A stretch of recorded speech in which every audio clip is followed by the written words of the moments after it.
Switch to remote. Okay. Shalom, everybody, and welcome to the second installment of the JCCV spiritual health sessions. We're going to continue on from last week, the self-care in challenging times, how to be kind to yourself during COVID-19, which Sharona, our presenter today, did an incredible job. But today is session number 2, and the title and the topic is Spiritual Nourishment for the Soul, How to Feed Your Soul in a Busy World, presented by Sharona Blum and co-hosted by myself, Rabbi Gabi Kaltmann from the Ark Center. Now, a quick bio for our presenter tonight, Sharona. Sharona Blum is a social worker with nearly 30 years experience in various community and health settings. Her area of expertise include grief counseling, trauma and conflict resolution. And during this challenging time, she is particularly focused in assisting community members take care of their own emotional and physical well-being. And I must say, going on from last week, we learned so much. So thank you, Sharona. Today's topic is spiritual nourishment for the soul. So as a rabbi, I just want to hone in on the word spiritual. And there is a concept of spiritual health. The word spiritual refers to that core dimension of you, your innermost self, that deep connection. When we ask ourselves, how are we feeling? How are we connecting? This spiritual sense provides you with a profound sense of who you are, where you come from, where you're going, and how you might reach your goal. It's asking ourselves these tough questions. You may not think much about spiritual health or well-being and what role it plays in your life. The majority of us just go along and we connect in different ways. Some of us might go to shul, to synagogue. Others might be just going for a stroll in the park or talking to a good friend. But its significance is stronger than a lot of us may believe. Spiritual wellness may mean different things to different people. Might be, as I said, going to shul or going for a walk in the park. For some, it might be actually traditional religion, or for others, it might be just sitting at home with a book. But a basic foundation for spiritual wellness may be the sense that life is meaningful and you have found your place in it. That is the core foundation of spiritual health. This search for meaning and purpose in human existence leads one to strive for a state of harmony with him or herself and with others while working to balance inner needs in the rest of the world. And I'm more than excited to introduce Sharona to take us on this spiritual journey and how we can nourish our souls, ourselves, the people around us physically, and the people around us in this incredibly busy world, which has become a little bit more quieter. But when things start ramping up, how are we able to do that? Bechavod, Sharona. Thank you. Thank you, Rabbi Gabi, and thank you, JCCV, for inviting me to present today and last week as well. Got big shoes to fill with your introduction, but I'll do my very best and hopefully there'll be some good questions at the end.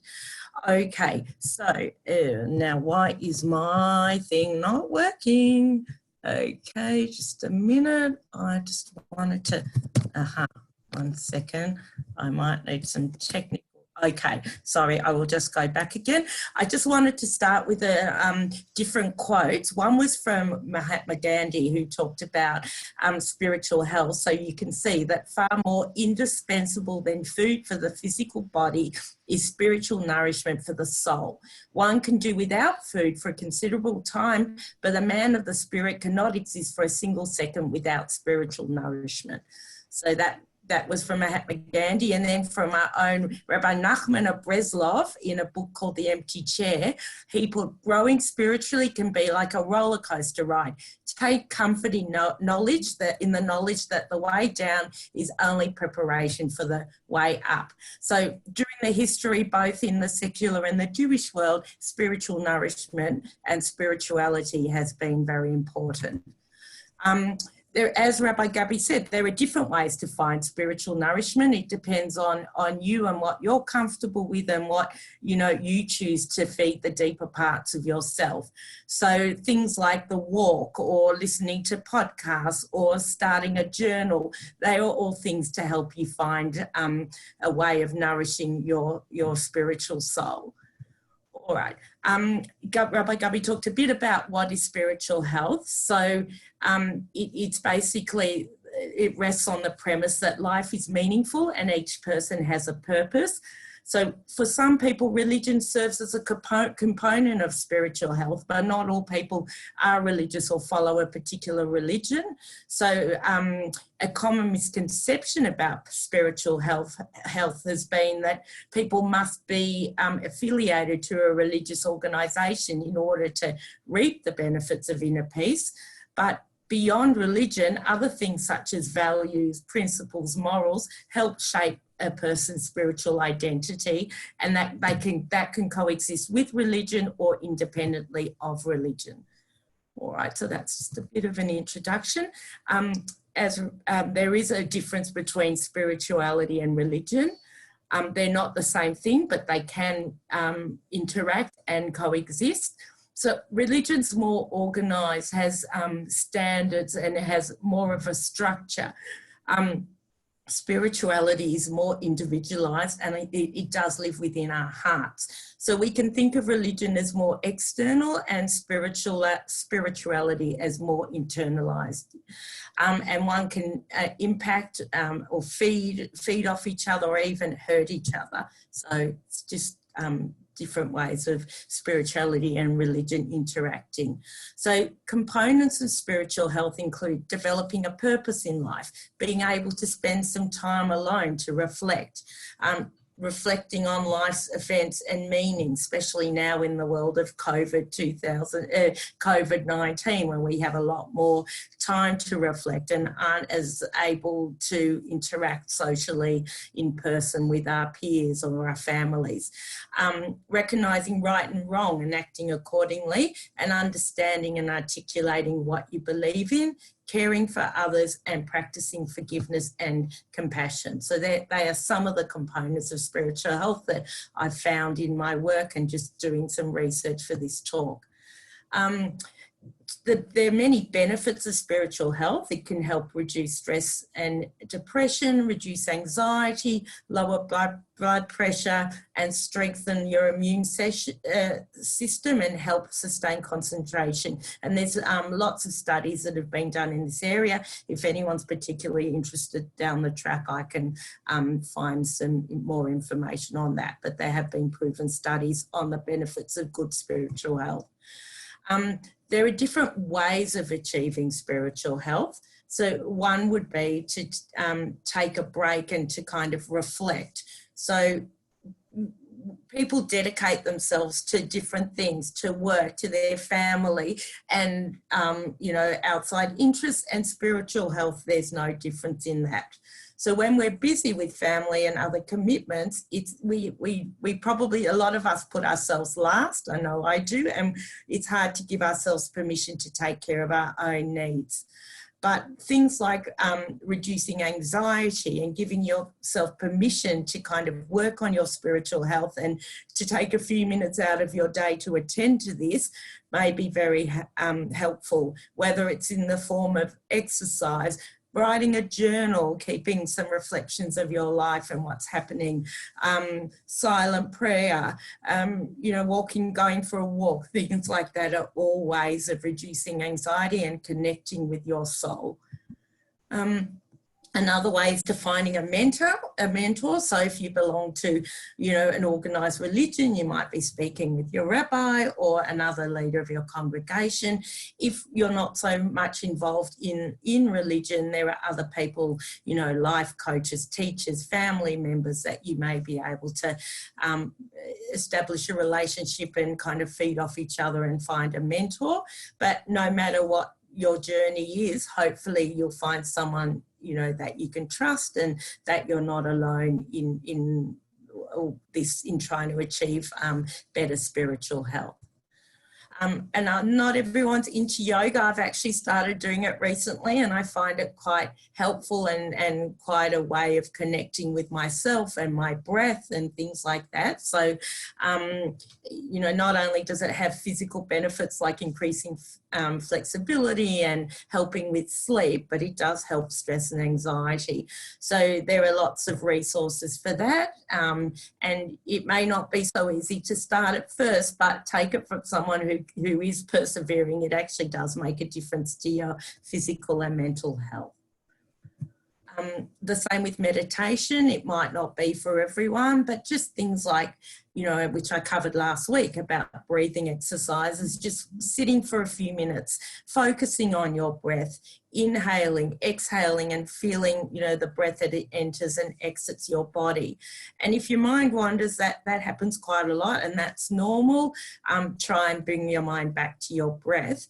And it's also ironic that today is World Meditation Day. It's celebrated all around the world, where people, you know, take the opportunity to recharge and kind of concentrate on their meditation practices and try to achieve better spiritual health. So it's just interesting that it's actually fallen today of all days while we're giving this presentation.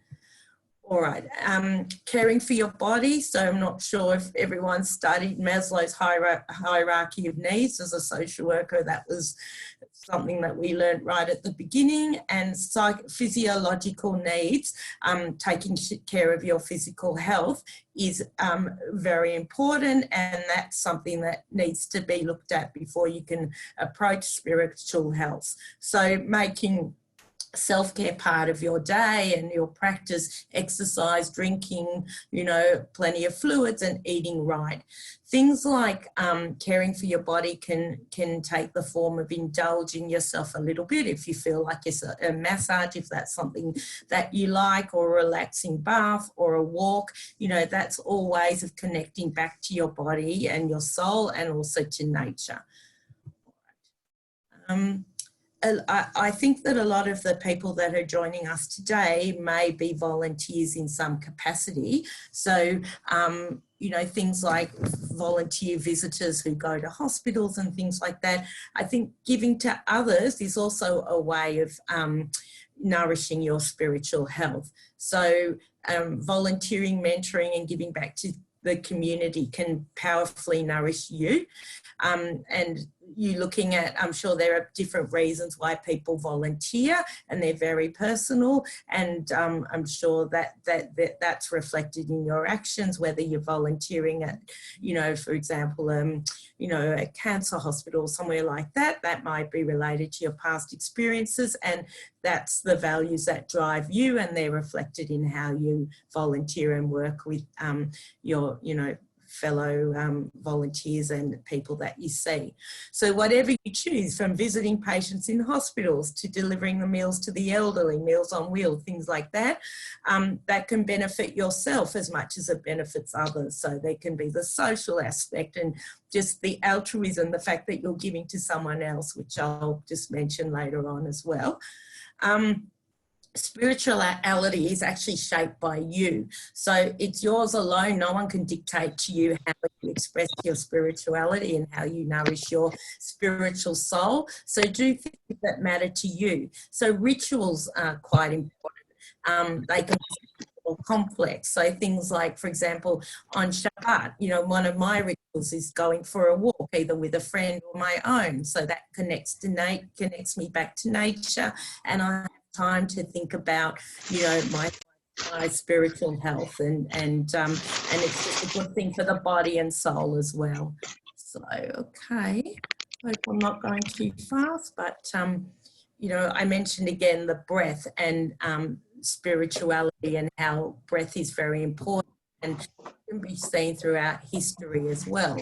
There's always been a strong connection between breath and spirituality. So the word spirit and inspire, which are very similar root, are derived from the Latin word spiritus. So there are actually two meanings of that, soul and breath. So similarly, most of you are familiar with the Hebrew word for wind or spirit, which is ruach. So means breath or wind, but it also means soul. Okay.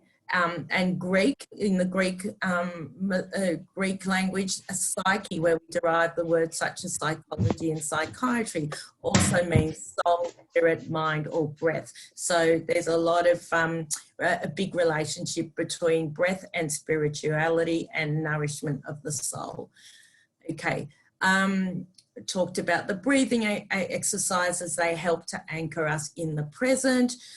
So if there's a lot going on in our mind, if we focus back to, you know, our breathing, we're able to keep going and reconnect with things that are going on around us.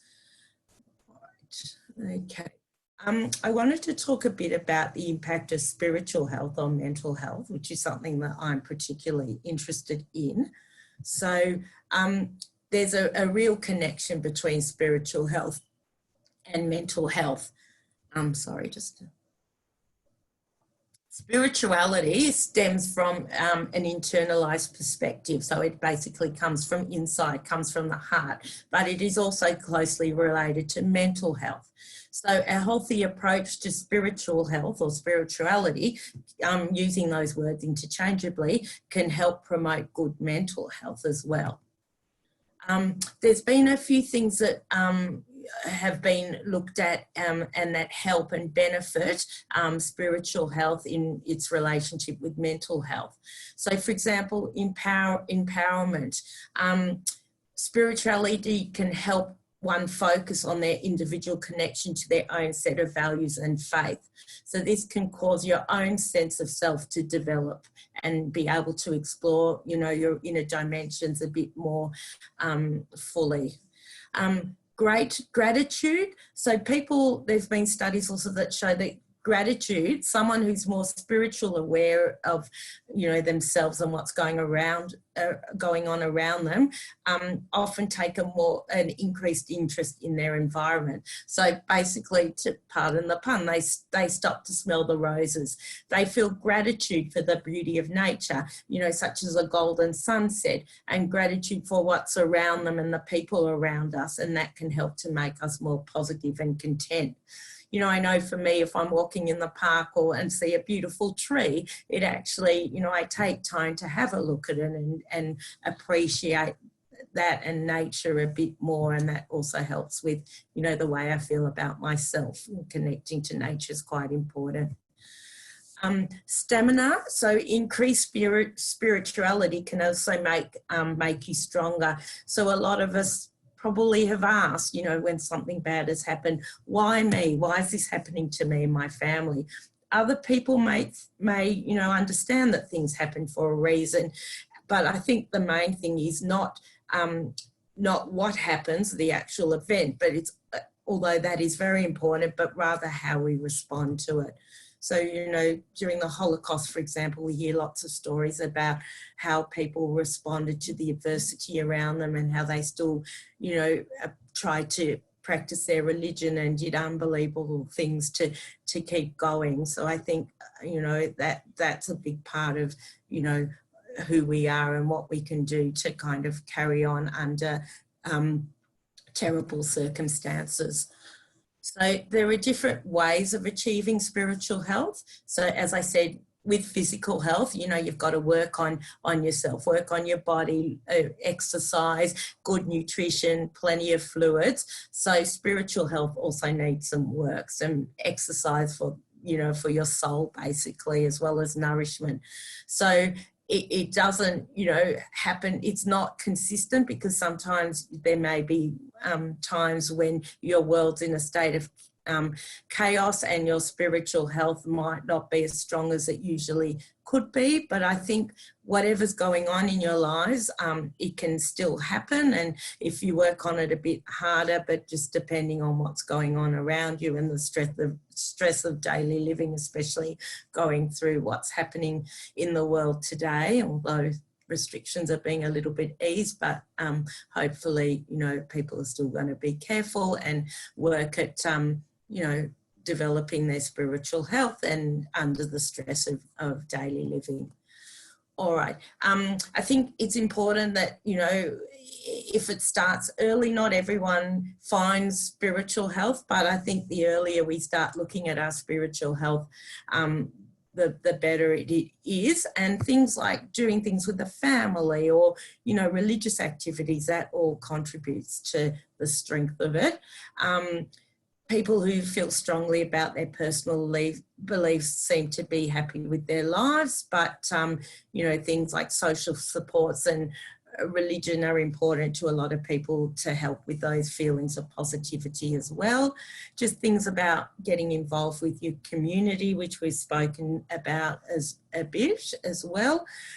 Looking at, you know, positive family events. I know now during COVID-19, people are looking at their family photos and getting their albums in order. I know I've done that, and that's given me a great sense of joy and things, be able to share memories with your family and talk about, you know, remember that time this happened, and or this, you know, family function, how beautiful it was at that time. Reading about spirituality as well, quite important if that's something that you find, you know, solace in, or also listening to podcasts, which I've been doing a bit of lately, and they've been really uplifting and relevant to what's happening in my life at the moment. I mentioned the word altruism before. It's about giving of ourselves to help others, and that's also been seen as a way of achieving improved spiritual health. I think, I know with me, for example, in my role as, you know, a social worker, and in just in the community, being able to help others if, you know, needed, I often feel like I'm making a difference and feel a lot happier about myself and my place in the world. And it's, you know, tends to develop based on relationships and what we feel like people care, you know, what we feel like and how we feel that people care for us and we care for them. So I think it's, you know, looking at why we do things and the benefits and relationships that we can develop through that. Okay. Forgiveness, I don't know, that can be a bit of a minefield for some people. There may have been some, you know, terrible altercations or things that, you know, you might find it hard to forgive someone for. But, you know, as this little saying says, forgiveness is the best form of love. It takes a strong person to say sorry and an even stronger person to forgive. So people who bear grudges find it hard to find positivity and inner peace when you've got these really strong, you know, negative feelings. But, you know, even people who have been through a lot of trauma can learn to apply forgiveness and move on. It may be with a therapist, or, you know, which is usually how it's done, but there are also ways of working on it yourself. Unresolved conflict, which can be, you know, a big part of people's lives, can affect your physical and mental health, and that can contribute to bad health as well, and depression and anxiety. So when you feel angry, and I know it happens to me, you kind of, you know, the saying, your blood boils, I can actually feel it with myself. So it actually puts your body in a bit of a battle, so between the fight and flight. Holding on to negative feelings can lead to things, as I said, anxiety, stress, depression, and other harmful side effects, possibly addiction, other things like that, which I've seen a lot in my work. Forgiveness is a choice, but a critical one when it comes to your health. And it, you know, forgiveness, and also forgiving yourself, that's actually a big part of life. If you feel, you know, you haven't always done the best or made some mistakes, I think it is important to forgive yourself if you're able to, and that can give us the ability to move on, both in terms of spirituality and emotional health as well. Okay. When preparing for this presentation, I was thinking about what would the questions that, you know, this topic of spiritual nourishment for the soul bring up for me. So I looked at what's important to me in the spirituality area of my life, and I came up with things, as I said, about, you know, exercise, connecting with others. Religion to me is a very important part of my life. So when you look at what's important to you, maybe jot down a few things that are important to you and how you feel that you can develop these things as well, and you know, just lead to further fulfilling nourishment of the soul. Another question I asked myself, and I'm hopefully going to take on what I've decided on: what spiritual activities would you like to do on an ongoing basis? So, you know, living in the age of Zoom now, not being able to have face-to-face kind of going to lectures or having face-to-face conversations with people, I decided that I would look at, you know, maybe once a day for a few minutes, finding a podcast or a Zoom video about, you know, things related to spirituality. So I think, you know, for me, that's important, and to do some extra reading. So preparing for this talk has also been a benefit for me, looking at how I can achieve and improve my spiritual health. And I'm just hoping that, you know, this presentation is giving people a clearer picture of how to take care of their own spiritual health and those of the people close to you. I'm just going to interrupt and ask Gabi, are there any questions at the moment, or I'll just continue with what I have? I don't continue on, and we can open it up for discussion. Yes, of course. I think for the time being, there hasn't been any questions coming through, and I'll just reiterate: please write your questions in the chat or write them down at home, and we'll be opening that up for a discussion and question time when Sharona finishes, unless someone's got a nagging question now. Okay. No? So Doesn't look like it. Beautiful. That's fine. I'm probably moving through it a bit fast, but that's fine. I'm going to end. I'm not going to end yet, but I just want to go to my next quote, which people might laugh at me, but I actually find Oprah Winfrey quite, you know, she actually brings a lot of interesting issues into the public forum, and she has her own channel. And I just got this quote because, you know, spirituality, I quoted the Mahatma Gandhi and a rabbi, but I think, you know, spirituality, as I said, for different people means different things. So, for example, for Oprah Winfrey, spirituality for me is recognizing that she's connected to the energy of all creation and that she's a part of it, and it's always a part of her. And I think that ties in a lot to what Rabbi Gabi said at the beginning about what spirituality means for different people. So I'm just going to reiterate and just go back onto some of the things that I want to bring some more focus to.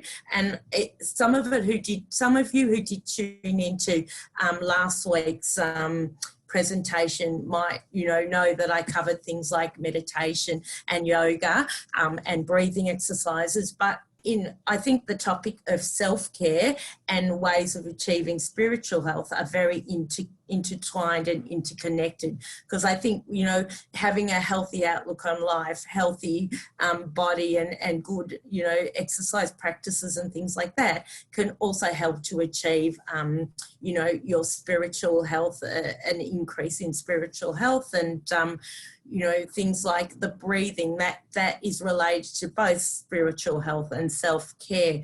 So I don't know, I mean, I can go through this breathing exercise with people, but, you know, people can do it on their own, and it's something that I do regularly and find it very helpful. Just focusing on your breath. If you just, you know, count to 5 on your inhale, and on your exhale, again, count to 5, and just focus on your body and your breath as it enters and exits your body, because I think that a lot of people, when they think of spiritual health, they also think of, you know, things like meditation and mindfulness, which is also something very important that I did talk a bit about last week. The same with yoga. It might not be for everyone, and also some, you know, physical health constraints might not, you know, stop people from doing, you know, like, you know, hanging from the ceiling and things like that. But there are simple yoga exercises that you can do to benefit both your physical and mental health. Again, I talked about the mentorship. So someone like Rabbi. I'm sure, Rabbi Gabi, you see a lot of people in your work, and you mentor a lot of people, and you've probably got mentors close to you. So I think hopefully you agree with me that that's quite an important component of achieving spiritual health. You know, just giving yourself the permission to have some time for yourself. As I said, it's very difficult to give ourselves permission to kind of nourish our body and our soul. I mean, I can't talk for everyone, but I know that's been the case for me. So the benefits of spiritual health can have a good physical effect on your body as well. Even just taking up a hobby, you know, things like mosaic, which I enjoy and makes me concentrate my mind, and that's a really good thing to help me kind of take stock of where I'm at the moment. Or if you're into art or painting or anything like that, that's also could be very helpful. We talked a bit about the difference between spirituality and religion, and maybe if that's a question someone has, Rabbi Gabi can also answer that more from a religious perspective. So I'm not sure if we have some questions coming in at the moment. I'm happy to talk about other areas, but, you know, I cram a lot into this, and I think I did it a bit too quickly, but, you know, an hour. But there's so much more. There's so much to discuss, Sharona. Yeah. I think what it comes down to is 4 things. What makes us feel most complete? What makes us feel good personally? What do I connect to? And then segueing the connection into what do I feel most connected to the rest, or when do I feel most connected to the rest of the world? So it's not just myself. So I find, when do I personally feel complete? Suddenly I'm able to go outside myself, and I'm going to look around, and I can join those dots, make those connections with everybody else. But that's only if I personally am feeling good. And where do I get most of my inner strength from? You know, there's one thing of feeling complete, whole, and that can also go to happiness and, you know, being receptive to other people and so forth. But where do I find that inner strength? And we touched on that. We can even move on to, you know, religion from there. You know, some people, it's by going to shul and then praying and then having the kiddush after. You know, those 2 things, they go hand in hand. Of one of the prayers, so it's their relationship with God. But then it's also that sort of that connection with other people, because we are into making those connections. But so where's that inner strength? Am I going to shul, or am I going out to do something because I want to do it? Or is that fulfilling me? Where's that strength coming from? And that's actually... No, that's actually a really good example, because as I said before, not everyone's religious, but some people might go to shul or to social, you know, Jewish organisations or talks or things for that social connection, and in a sense that's how they're nourishing their spiritual soul, even though they're not you know, religious, but they still find something important to them, and maybe it's just the rituals of going somewhere and building up those connections. But I agree, that is it's where it sits with you, it starts with you, and what you feel is important, and everyone's individual. Different feeling and spirituality and feeling go hand in hand. You know, you mentioned in your slideshow that the Hebrew word for spirit is ruach, wind. Yeah, it's something that we feel, but we can't. It's not something that's tangible. We can't really capture the wind. We can't really explain that feeling. That's like a spiritual connection to whatever it is. We can't tell someone how to feel, and we can't really dictate the way they should connect. But no, and that's why I was trying to give it. Sorry, I was just trying to give a whole lot of different, you know, I didn't want to push religion or spirituality. I just wanted to give a bit of a broad overview, and people can pick and choose from what we're talking about, you know, to what they suit. To what they connect to. And Sharona, don't worry, you're completely bipartisan. And then just harnessing all that and saying, if this is the way I feel, and I feel good about it, that means I'm feeling whole. I feel complete, and I'm able to build on myself, and then the connection with other people. So there's taking yourself, and it's as I like mentioning to everybody that I talk to, that I counsel, it's check in with yourself, check in with your emotions. It's a body check, it's a spiritual check, it's an emotional check, it's a psychological check. just if it's a whirlwind of a day, or if you're suffering from a little bit of an anxiety from COVID-19, from the economic impact, or from just the isolation, just check in. And then once you're able to check in with yourself, you take that quiet moment, whether it's in your room or in your house or even at a walk, checking in with your feelings. And that's the most important, because if you're unable to do that, or if you don't do that, then how are you able to interact with other people?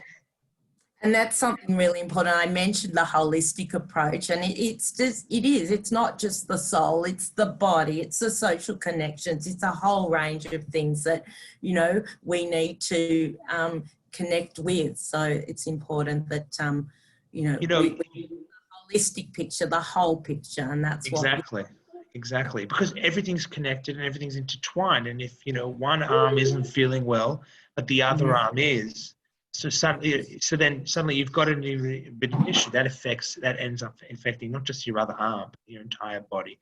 So once you've got everything sort of aligned, all your ducks in a row, that's when you're able to make a proper movement and connection.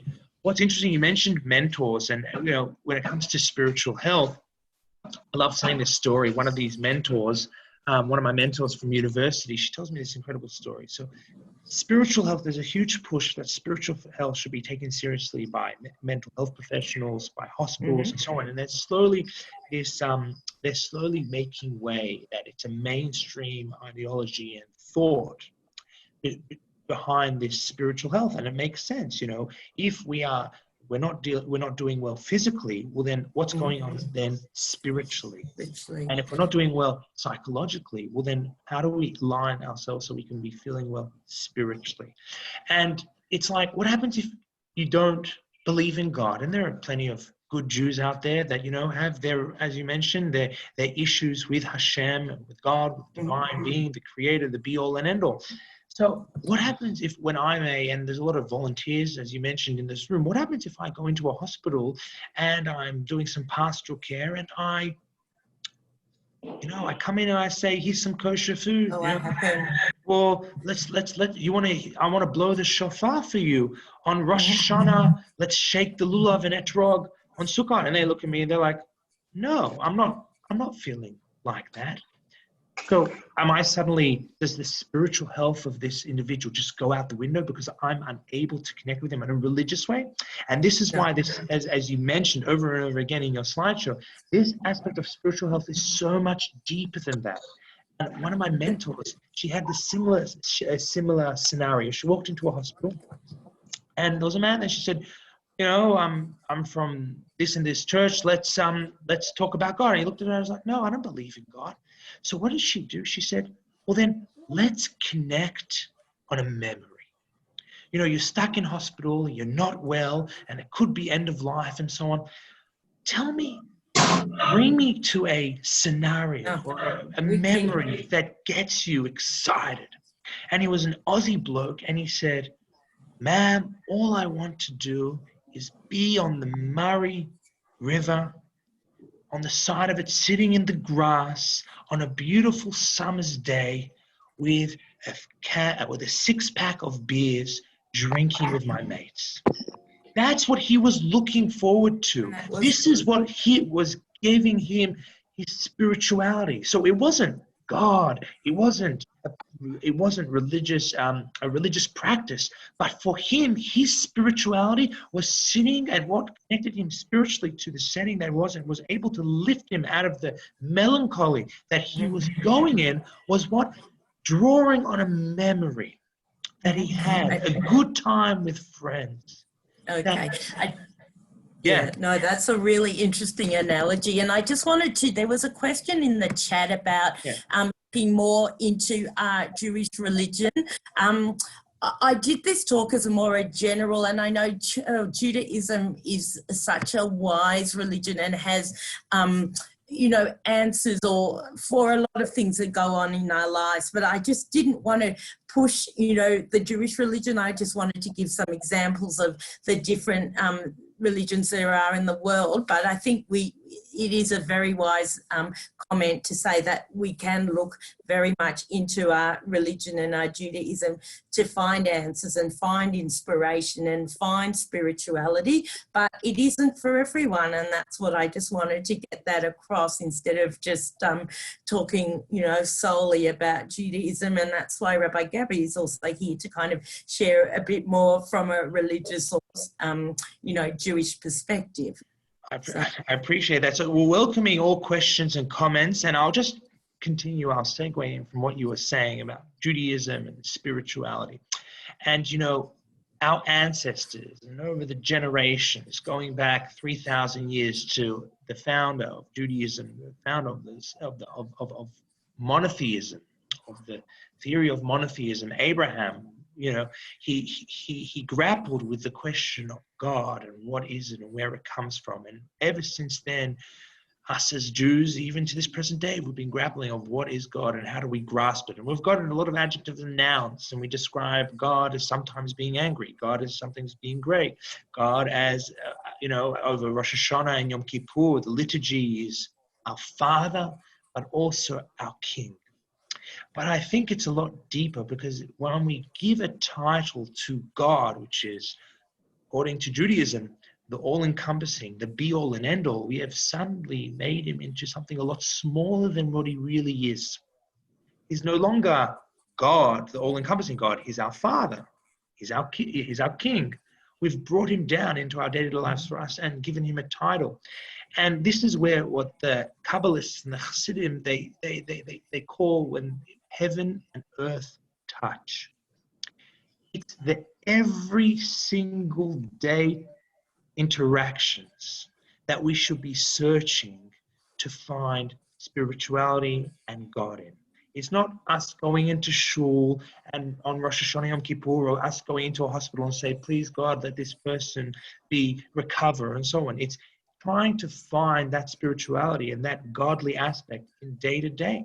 And it's like, as you were saying, and this also connects to spiritual health, that, you know, we want to sometimes, for this presentation, you brought in, you know, that you brought me here to talk about the Jewish aspect of it. And it's God being in every single thing. So you said going for a walk, for instance, connects you back to yourself. That's spiritual. That's nature. That is God. You know, you having a conversation with a friend and feeling good suddenly, and, you know, belly laughing and putting you in this great mental state, being a lot happier, or even making a phone call to check in with someone, to connect. Let's say that those are humanistic moments, but they're also, look at them as a spiritual moment, a time to connect. Divine providence, seeing that, you know, some people call divine providence serendipity, but look at that as something spiritual, that a godly I have an example. Sorry to interrupt again, no, but I please. just thought of it. It just shows, I for my work, I go to very diverse suburbs, you know, Rosebud, Frankston, whatever. One day I went to visit a client and she had a little something with Hebrew, and I just said, this is Hebrew, whatever. And she goes, yes, I'm Jewish. And from that little interaction, we were able to connect her into, you know, some synagogues in her area, because she said the one thing she really missed about not being in the Jewish community and things was the spirituality and the sense of community. And I think, you know, even as people who are watching today, even as volunteers, if they can tap into that with people they volunteer with or other people in their lives, I think you can make a real difference in people's lives, you know, from linking them back into Judaism, if that's something that they want to do, or just, you know, finding spirituality in other things. And of course, Sharona, that it's not us and how we feel, as we mentioned earlier just a few minutes ago. It's them. It's the person-centered approach. So if we're going to push our agenda or our feelings onto someone else, that's not spiritual health. That's really, you know, that's just pushing your agenda, and, you know, that could push that person away and even make it unhealthy, and it's not good for them at all. Rather, it's connecting with the client or the patient or your friend, whoever it is, at that time on their level. So it's talking about the Murray River and drinking a beer there, or if it's talking about being back in shul, you know, that is the way that's how spiritually they want to connect. And you won't always, you know, and that is leading the client to you know, through asking open-ended questions and so forth, to really understand what they want to talk about. So I see you've got the slide up. Someone's asked a question. Yeah, because someone, Go I for it. saw. I mean, I'm happy to answer. This is, as I said, I'm just concentrating very generally, and then Rabbi Gabi could answer the more religious kind of questions. But for me, the difference I feel in religion, between religion and spirituality, is religion's more organized. So you might attend a synagogue, you might, you know, speak to your rabbi about questions that you have. There's a whole structure toward, you know, there's the Jewish holiday, Shabbat, Yom Kippur, Rosh Hashanah. We have a lot of rituals associated with religion. But things like spirituality are more general, and I think they live more within our heart. And as I said, it's very individualized, and we might choose to show our spirituality through very different things. We might light a candle, for example, just, you know, because we feel that it's something that helps. You know, a lot of people do meditation or yoga with, you know, some incense or candles and things like that. But I mean, it depends on your own individuality and what you think. But religion is more of an external thing. You can disagree, choose to disagree. I mean, you know, but spirituality is more what we feel inside. Both can work together, or, you know, can be separate as well. So I don't know if you want to add to that. No, of course I want to. And some people, their spiritual experience is in shul. Mm-hmm. It might be every Saturday. It might be at the Kiddush. It might be, you know, it might be on Rosh Hashanah Yom Kippur 3 times a year.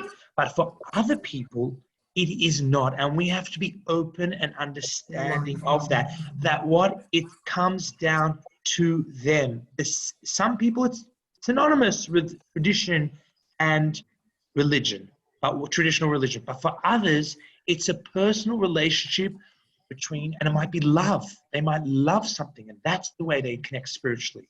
They might love something or someone, or it could be nature. That's the way they connect spiritually. So it's a person-centered approach, and understanding that everybody's different, and it's not a one-size-fits-all, as I think we've mentioned quite a few times, just explaining the difference between spirituality and religion. And of course, you will meet people that are extremely religious but aren't that spiritual. They're good in practice. They're not, you know, so esoteric. They might not feel as much, and they become eventually, you know, they just become, I guess they're just wheels on the bus. They just go round and round. They're just, you know, they're just things. They're humans programmed to do the same thing over and over again. And then you'll find a lot of people that are deeply spiritual but aren't that religious.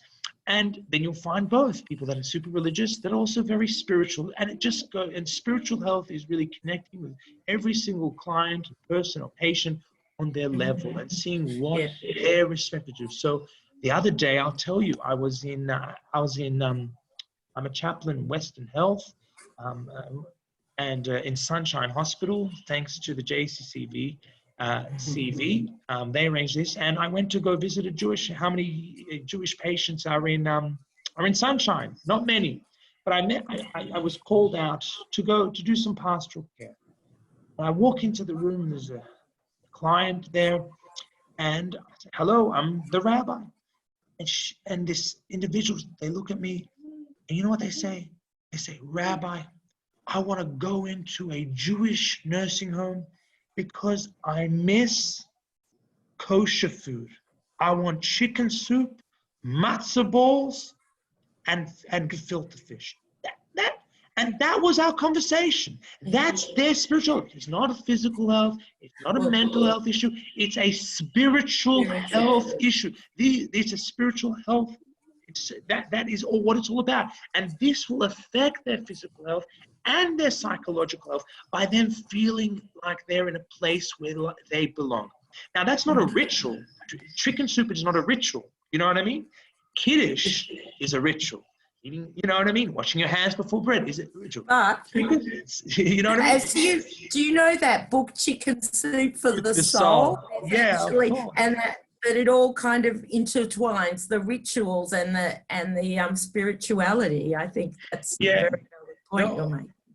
So of course, I think, Sharona, we just need to bring home the point of that they're different. The religious aspect and the spiritual aspect, they sometimes, for some people, they go hand in hand, and for others, they're two completely totally different. This lady, this client that I met was not looking for a service. She wasn't looking to go to a service. She wasn't looking to go to a shul. She wanted to go to a Jewish nursing home because she wanted chicken soup, filter fish, and a matzo ball.